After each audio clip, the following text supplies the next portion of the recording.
மத்தேயு 8ஆம் அதிகாரம். அவர் மலையிலிருந்து இறங்கினபோது திரளான ஜனங்கள் அவருக்கு பின் சென்றார்கள்.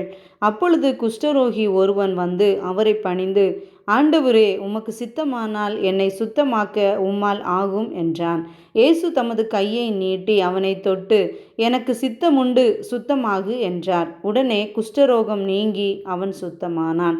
இயேசு அவனை நோக்கி, இதை நீ ஒருவருக்கும் சொல்லாதபடி எச்சரிக்கையாயிரு. ஆயினும் அவர்களுக்கு சாட்சியாக நீ போய் ஆசாரியனுக்கு உன்னை காண்பித்து மோசே கட்டளையிட்ட காணிக்கைகளை செலுத்து என்றார்.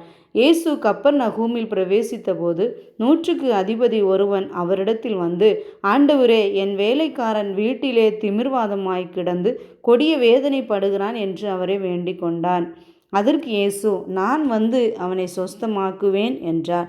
100க்கு அதிபதி பிரதியுத்தரமாக, ஆண்டவரே, நீர் என் வீட்டுக்குள் பிரவேசிக்க நான் பாத்திரன் அல்ல.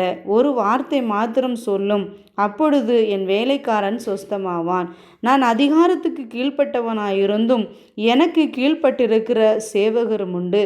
நான் ஒருவனை போவென்றால் போகிறான், மற்றொருவனை வாவென்றால் வருகிறான். என் வேலைக்காரனை இதை செய்யென்றால் செய்கிறான் என்றான். இயேசு இதை கேட்டு ஆச்சரியப்பட்டு தமக்கு பின் செல்லுகிறவர்களை நோக்கி, இஸ்ரவேலருக்குள்ளும் நான் இப்படிப்பட்ட விசுவாசத்தை காணவில்லை என்று மெய்யாகவே உங்களுக்கு சொல்லுகிறேன்.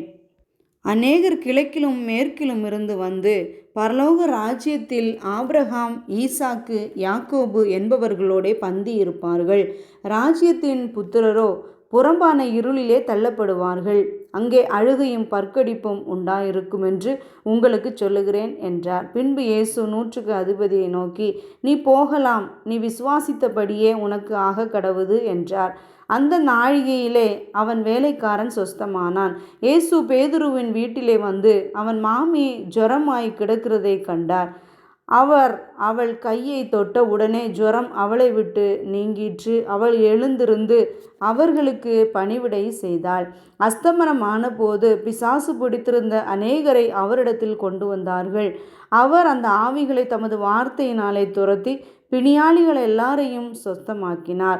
அவர் தாமே நம்முடைய பலவீனங்களை ஏற்றுக்கொண்டு நம்முடைய நோய்களை சுமந்தார் என்று ஏசாயா தீர்க்கதரிசியினால் உரைக்கப்பட்டது நிறைவேறும்படி இப்படி நடந்தது. பின்பு திரளான ஜனங்கள் தம்மை சூழ்ந்திருக்கிறதை இயேசு கண்டு அக்கறைக்கு போக கட்டளையிட்டார். அப்பொழுது வேத பாரகன் ஒருவன் வந்து, போதகரே, நீர் எங்கே போனாலும் உம்மை பின்பற்றி வருவேன் என்றான்.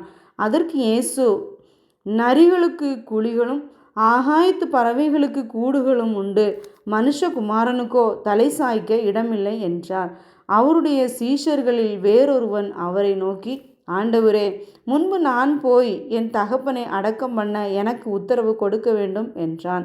அதற்கு இயேசு, மரித்தோர் தங்கள் மரித்தோரை அடக்கம் பண்ணட்டும், நீ என்னை பின்பற்றி வா என்றார்.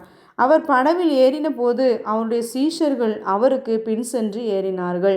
அப்பொழுது படவு அலைகளினால் மூடப்படத்தக்கதாய் கடலில் பெருங்காற்று உண்டாயிற்று. அவரோ நித்திரையாயிருந்தார். அப்பொழுது அவருடைய சீஷர்கள் வந்து அவரை எழுப்பி, ஆண்டவரே, எங்களை இரட்சியும், மடிந்து போகிறோம் என்றார்கள். அதற்கு அவர், அற்ப விசுவாசிகளே, ஏன் பயப்படுகிறீர்கள் என்று சொல்லி எழுந்து காற்றையும் கடலையும் அதட்டினார். உடனே மிகுந்த அமைதல் உண்டாயிற்று. அந்த மனுஷர்கள் ஆச்சரியப்பட்டு, இவர் எப்படிப்பட்டவரோ, காற்றும் கடலும் இவருக்கு கீழ்ப்படுகிறதே என்றார்கள். அவர் அக்கறையிலே கெர்சனோர் நாட்டில் வந்தபோது பிசாசு பிடித்திருந்த 2 பேர் பிரேத கல்லறைகளிலிருந்து புறப்பட்டு அவருக்கு எதிராக வந்தார்கள். அவர்கள் மிகவும் கொடியராயிருந்தபடியால் அந்த வழியாக ஒருவரும் நடக்கக்கூடாதிருந்தது. அவர்கள் அவரை நோக்கி, இயேசுவே, தேவனுடைய குமாரனே, எங்களுக்கும் உமக்கும் என்ன? காலம் வரும் முன்னே எங்களை வேதனைப்படுத்த இங்கே வந்தீரோ என்று கூப்பிட்டார்கள். அவர்களுக்கு கொஞ்சம் தூரத்தில் அநேக பன்றிகள் கூட்டமாய் மேய்ந்து கொண்டிருந்தன. அப்பொழுது பிசாசுகள், நீர் எங்களை துரத்துவீரானால் நாங்கள் அந்த பன்றி கூட்டத்தில் போகும்படி உத்தரவு கொடும் என்று அவரை வேண்டிக் கொண்டன. அதற்கு அவர், போங்கள் என்றார். அவைகள் புறப்பட்டு பன்றி கூட்டத்தில் போயின. அப்பொழுது பன்றி கூட்டம் எல்லாம் உயர்ந்த மேட்டிலிருந்து கடலிலே பாய்ந்து ஜலத்தில் மாண்டு போயின. அவைகளை மேய்த்தவர்கள் ஓடி பட்டணத்தில் சென்று இந்த சங்கதிகள் எல்லாவற்றையும் பிசாசு பிடித்திருந்தவர்களையும் சம்பவித்தவைகளையும் அறிவித்தார்கள். அப்பொழுது அந்த பட்டணத்தார் யாவரும் இயேசுவுக்கு எதிர்கொண்டு வந்து அவரை கண்டு தங்கள் எல்லைகளை விட்டு போகும்படி அவரை வேண்டிக் கொண்டார்கள்.